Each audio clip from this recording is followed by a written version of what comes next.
Connect with your client. He's giving you 30 seconds to sell your brand.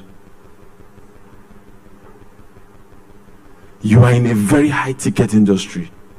People will not give you their money if they can't trust you.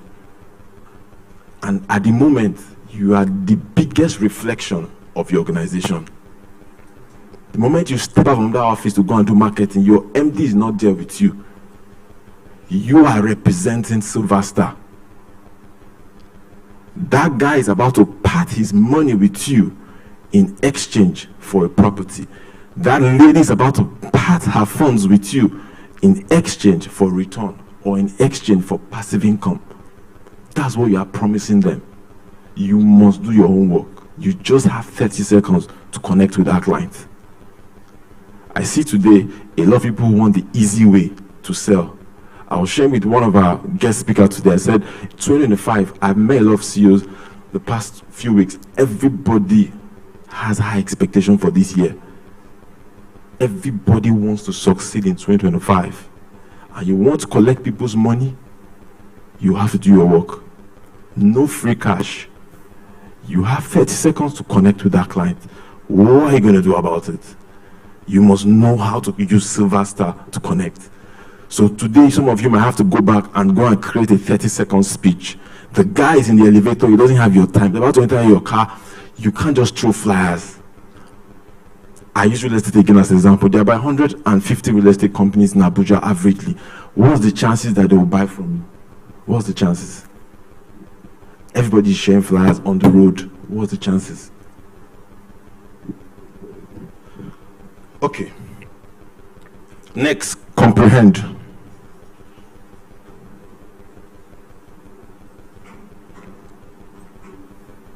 So, adapt your approach. What approach are you going to use to comprehend? What approach are you going to use? So let's assume we are here on the 4C. You are taking the client to this journey where you're going to close. Now, my question, which I always say, is that when you're trying to connect with this client, if you have done this successfully, it is very easy for the client to begin to comprehend what you're about to share. Listen attentively. Most people don't do this. To uncover the real need of the client. Don't forget, we're talking about customer experience here. How can we achieve customer experience in 2025? That when they come in contact with you, they will not leave. I've seen clients who came to us and they just wanted to do investments. That was their plan. They wanted passive income. And before you know, they spread across our other products and services because they can stick with you. It is very attractive. How do you do that? I'm going to show you. First, like I said, you communicate. Two, you comprehend. Document every key point for follow-up. Most marketers fail to do that. So you meet a client on day one, you are following up on that client, and you forgot what you asked the client day one. So you go back and start all over again. A transaction that should be closed in 1 week end up being closed in almost 1 month. You should have closed that transaction a long time ago, but anytime you pick the call to call that client, you are taking back here. That's why the sales job in America, sales is one of the biggest paying industry in America.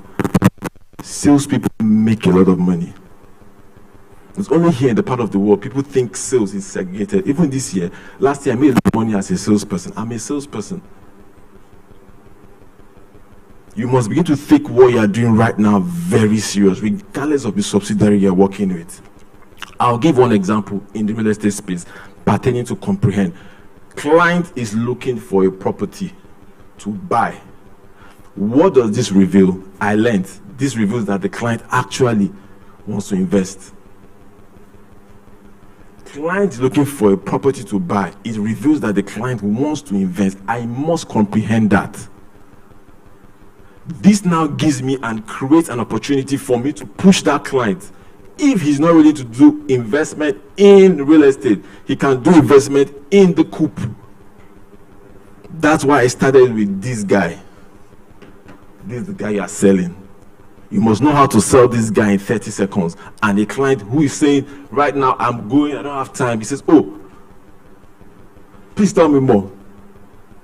You've caught the client's attention. You've connected with him. And now he's trying to comprehend what you're about to share. Next, no time. Communicate. Speak the client's language. Most people do not speak the client's language. So you end up being in this position. By now, you're about to do closure. You are not speaking the language that the client wants to hear. I was today, just for example, I was coming down here today, one of our staffs, and a client was calling, was not in Abuja, but somewhere else, wanted to buy one of our projects, and he liked it. But I knew that I needed to speak the client line. Immediately I finished talking with that client says, Oga, what discount can you give me? What can you give me? And I told him, we're going to give you this discount. But one thing I learned from that conversation is that from the get-go, I knew that I needed to speak with this client. I didn't want this client to close this transaction in 1 week. I needed a 48 hours tops closure. So I had to go straight to the point. First, I started with this guy. Your company, you have to sell it. You have what it takes. I was sitting down here today when the group CEO was talking about the brand, and in my surprise, I was like, wow, you guys have done quite a lot.